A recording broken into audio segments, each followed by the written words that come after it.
Bonjour, dans cette vidéo je reviens sur la fin des exercices du chapitre 5, notamment les exercices numéro 6 et 7, sachant que certains d'entre vous avez déjà traité une bonne partie de l'exercice 6 jusqu'au début de la partie 3, alors que d'autres en classe on a traité que la partie 1. Donc je refais la partie correction à la fois de la partie 2 et de la partie 3, avant d'enchaîner avec l'exercice numéro 7 qui portait sur les satellites de Neptune. Je m'excuse par avance, j'ai investi dans un nouvel outil qui est une tablette qui me permet avec un stylet d'écrire comme si j'étais sur un tableau blanc. C'est un outil que je maîtrise pas encore très bien, donc ça me fait une écriture qui est un peu moche. Soyez indulgents, j'essaye de rester lisible quand même, mais ce sera pas forcément très très beau. L'important c'est que vous arriviez à suivre le raisonnement en temps réel pour bien comprendre les différentes étapes. Surtout quand on fait de la méca, c'est quelque chose qui va nous servir, faire la démarche plan à plan, ça va être important en général. Donc je commence par la partie 2 où on s'intéressait à un mouvement donc, de chute parabolique d'un objet. Donc c'était un objet qu'on avait envoyé avec une vitesse v0, on le lance, et cette vitesse est inclinée d'un angle alpha par rapport à l'horizontale. L'objectif de la partie, c'est de déterminer, grâce aux coordonnées du vecteur vitesse, l'angle avec lequel justement on a lancé l'objet. Dans la question numéro 4, donc, on vous demandait de déterminer les coordonnées du vecteur vitesse. Sachant qu'on a les coordonnées de position, il s'agit d'effectuer la dérivée des coordonnées de position pour trouver les coordonnées de la vitesse. Donc, je vais obtenir une composante horizontale de la vitesse Vx de t, qui va être donc la dérivée de ma composante x par rapport au temps, et une composante vy qui va être la dérivée de la coordonnée y par rapport au temps. Alors, ce que ça donne quand je dérive x par rapport au temps, on voit que x c'est v0x fois t, donc c'est une fonction linéaire du temps. Donc la dérivée de la fonction linéaire, ça va être simplement le coefficient, une constante qui va être donc v0x. Si je fais la même chose pour celui-ci, alors le premier terme qu'on obtient en haut, c'est une fonction t au carré, donc la dérivée de t au carré sera 2t. Donc j'aurai une dérivée qui vaut moins ay sur 2 fois 2t. Donc le 2 va se simplifier, il restera moins ay fois t. Et le deuxième terme, v0yt, c'est la même situation qu'au-dessus, c'est une fonction linéaire, donc j'aurai simplement la constante v0y. Donc tiens, donc les coordonnées du vecteur vitesse. Dans la question suivante, on vous demandait donc de montrer que la valeur de la vitesse initiale valait 20 mètres par seconde. Alors on avait vu en cours que pour obtenir la valeur de la vitesse, il fallait prendre la composante Vx au carré plus la composante Vy au carré. Si on avait une composante Vz, on ferait pareil, mais là il n'y en a pas. Et on fait la racine carrée de l'ensemble. Simplement, ici, ce qui m'intéresse, c'est bien la vitesse V0, c'est-à-dire la vitesse à l'instant initial. Donc il va falloir que je considère Vx et Vy uniquement à l'instant t égale 0. Si je regarde leurs expressions, V0x est indépendant du temps, donc il vaut tout le temps V0x, que ce soit à l'instant 0 ou à n'importe quel autre moment. Alors que Vy dépend du temps, donc il va falloir que je considère que t égale 0, donc ça annule ce terme-là, et il me restera V0y. Donc en fait, Vx carré plus Vy carré, ça revient à dire que ça va être ici, à l'instant 0, V0x au carré plus V0y au carré. Je fais la racine de tout ça. Et l'énoncé nous donne les valeurs numériques à la fois de V0x et V0y. Donc on obtient 15,3 au carré, je crois, pour V0x, du coup. 15,3 au carré, plus 12,9 pour V0y.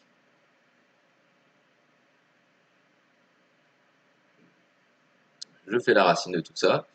Vous devez avoir un total qui doit faire à peu près 400. La racine carrée de 400 vous donnera bien une valeur avec 3 chiffres significatifs qui sera de 20,0 mètres par seconde. C'est ce qui était demandé. Là où ça va être intéressant, c'est que du coup, là, ça va nous permettre de trouver notre angle alpha avec lequel l'objet a été lancé. Puisqu'en fait, je connais maintenant les coordonnées V0x et V0y et je connais la valeur de V0. Donc tout simplement, je vais pouvoir faire ici une projection. Alors, je vais choisir de le faire sur V0x par exemple. Si je projette perpendiculairement à l'axe des x ici, ben, j'obtiens la coordonnée V0x. V0x, si je raisonne dans ce triangle qui est un triangle rectangle, V0x il correspond au côté adjacent à mon angle alpha, tandis que V0 va correspondre à mon hypoténuse, adjacent sur hypoténuse, ça veut dire que je vais pouvoir trouver la valeur du cosinus de mon angle alpha. Cosinus de alpha, c'est tout simplement V0x sur V0. Je peux faire exactement le même raisonnement avec le sinus si je raisonne sur la composante V0y. Donc mon angle alpha, je vais étudier la fonction réciproque du cosinus, qui est la fonction arc-cosinus, comme vous avez arc-sinus ou arc-tangente. Donc ça va être arc-cosinus du rapport V0x sur V0. Donc, si je fais l'application numérique, ici ça fera arc-cosinus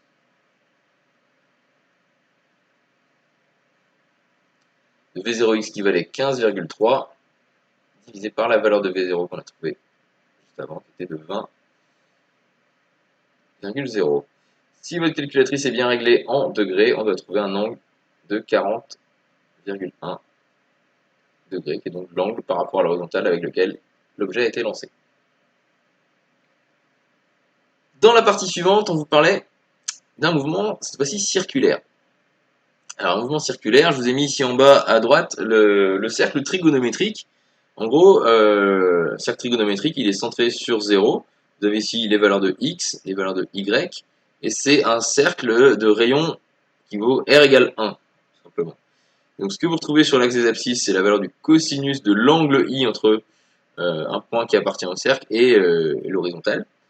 Et ce qu'on obtient sur l'axe vertical, ce sont les sinus. Donc l'équation mathématique d'un cercle, c'est de considérer d'un cercle qui aurait un rayon r, que les composantes de x au carré plus de y au carré, c'est égal au rayon du cercle au carré.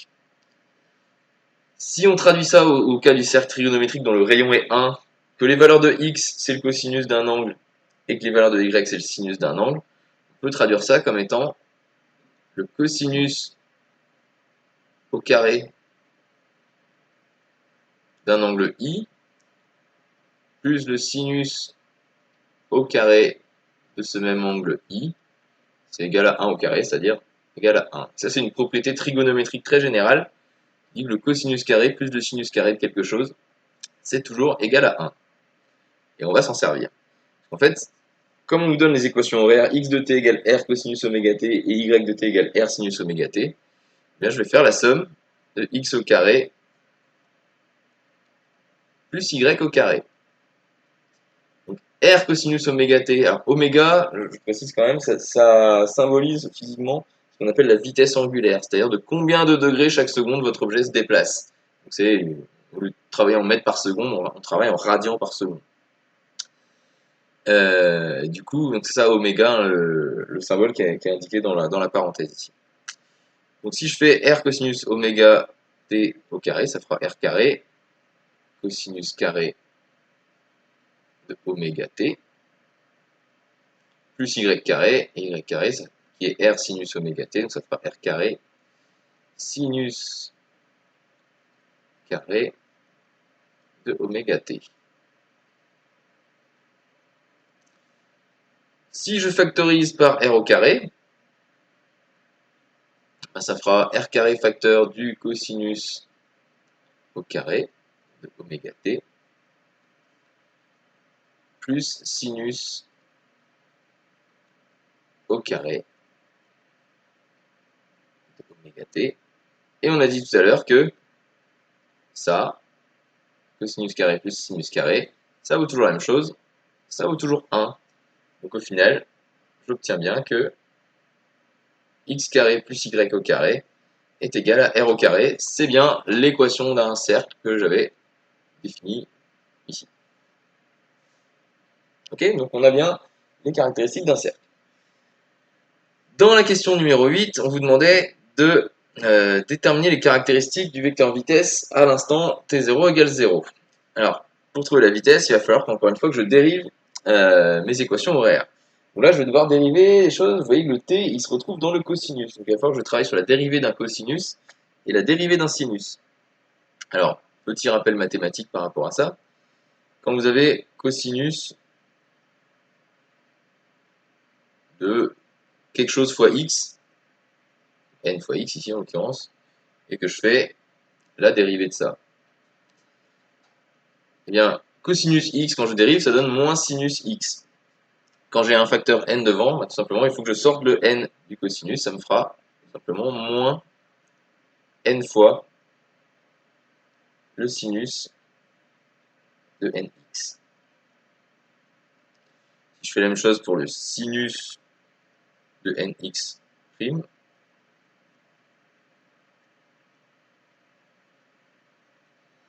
alors la dérivée de sinus c'est cosinus, et là je vais faire pareil, je vais sortir le n du sinus, ça fera n fois cosinus de nx. Je transmettrai un de ces jours aussi les compléments mathématiques que vous avez besoin pour la physique.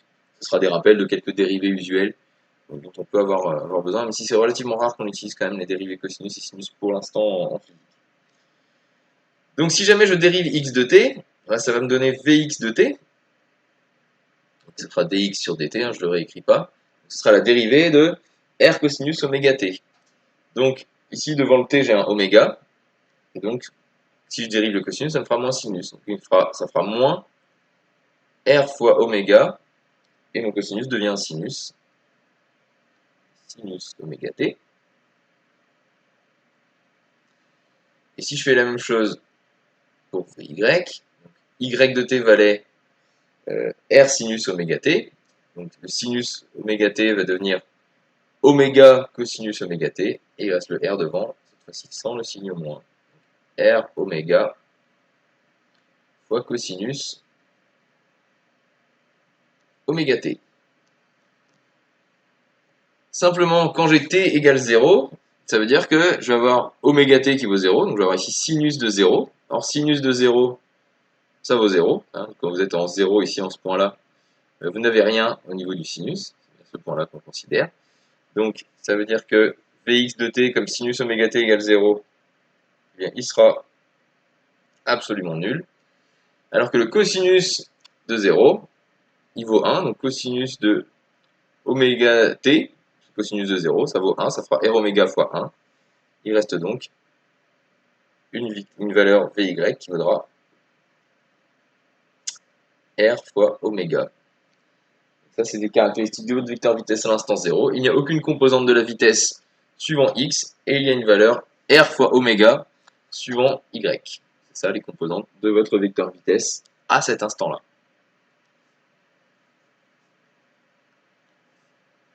Ensuite, je passe à l'exercice numéro 7, qui parlait donc des satellites de Neptune. Donc on vous parlait de deux satellites de Neptune, qui sont Néréide et Triton, qui ont des mouvements orbitaux très différents. Triton a un mouvement qui est circulaire, alors que Néréide a un mouvement qui est fortement elliptique, c'est-à-dire très très décalé, vous voyez, quelque chose de très très ovale. On va parler des mouvements elliptiques un peu plus en détail dans le chapitre suivant. Et donc dans chacun des cas, le vecteur accélération est dirigé vers Neptune. Pour une raison simple, on a parlé un petit peu des forces dans la fin du TP l'autre jour, on a parlé des forces qui s'exercent sur un objet et le lien avec l'accélération. C'est que la force, c'est la force de gravitation que Neptune exerce sur chacun de ses satellites. Et cette force, elle va être dirigée d'un corps vers l'autre. Donc en fait, elle est dirigée vers le centre de Neptune. C'est pour ça que le vecteur accélération, lui aussi, va être dirigé vers le centre de Neptune.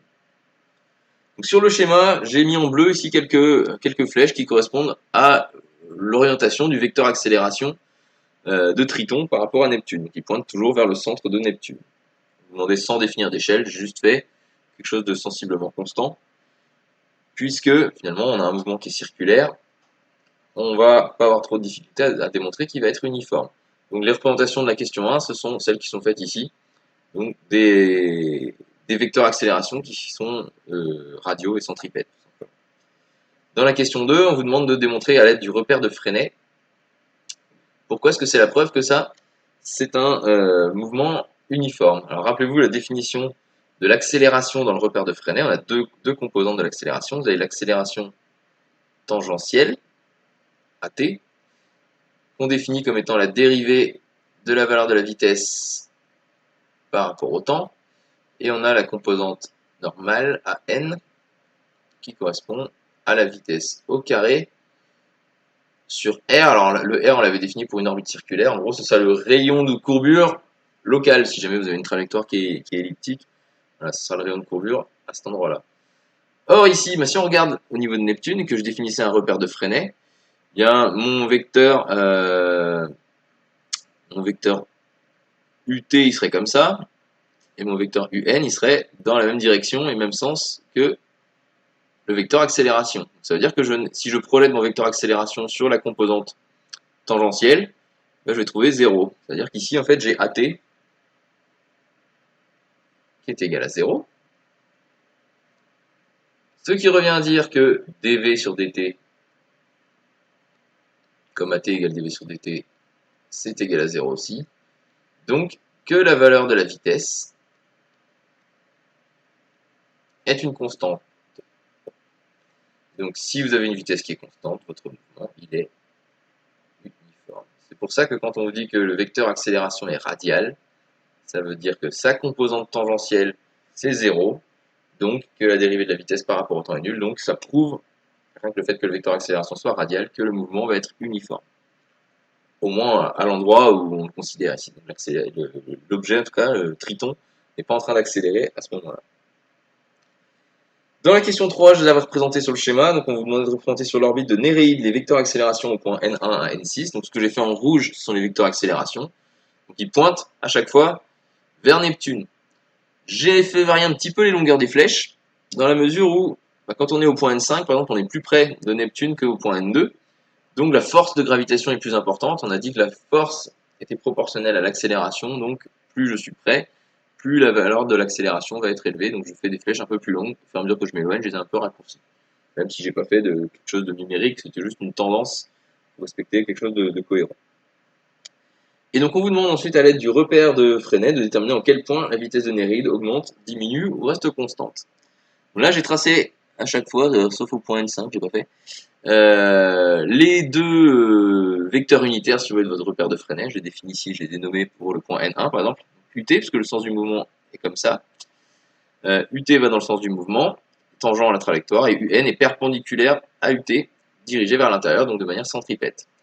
Donc là on voit par exemple que la flèche rouge se situe vers l'arrière. Si je projette cette flèche-là sur la composante tangentielle, si je faisais ici des pointillés pour revenir ici, bah, j'obtiendrai une valeur d'accélération tangentielle qui serait négative. Si j'ai une accélération tangentielle qui est négative, ça veut dire que dv sur dt sera négatif et donc que la vitesse, elle diminue. Donc dans cette zone-là, on a une vitesse qui baisse.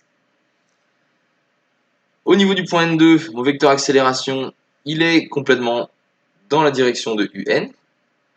Donc il n'y a aucune composante tangentielle de l'accélération. Donc c'est-à-dire que la vitesse ici va être constante. C'est censé rester droit. Ça reste constant. Donc là, on a un mouvement qui est localement uniforme au niveau du point N2. Quand je regarde le point N3, je vois que finalement ma flèche rouge irait vers l'avant par rapport au vecteur tangentiel. Donc cette fois-ci, ma projection donnerait AT positif, donc dv sur dt positif, donc une vitesse qui augmente. Au niveau du point N4, c'est toujours vrai, la vitesse augmente, on a toujours une projection qui est positive. En N5, on retrouve une accélération qui est complètement radiale, donc vitesse qui va être constante. En N6, mon vecteur rouge pointe vers l'arrière par rapport à la composante tangentielle, donc on retrouve le AT négatif, la vitesse va décroître. Et en N7, enfin, le point suivant, celui qui indiquait Néréide, eh bien, on est dans la même situation, c'est-à-dire qu'on a une accélération qui décroît. Et quand on vous demande donc dans la question suivante de déterminer où sont le périhélie et l'aphélie, donc le périhélie c'est le point où la vitesse va atteindre son maximum, donc c'est un moment où la dérivée de la vitesse va être nulle, donc vitesse constante. Donc ici ce sera le point N5, donc la vitesse elle a augmenté en N3, en N4 pour atteindre son maximum ici, donc ça c'est le périhélie du mouvement, le point qui est le plus près en fait de Neptune. Alors que le moment où la vitesse a diminué jusqu'à atteindre une valeur minimale constante, c'est le point le plus loin de Neptune, qui serait ici l'aphélie. Là, vous avez le point A, et ici le point B. Bien sûr, vous n'hésitez pas en cas de question, et bonne journée.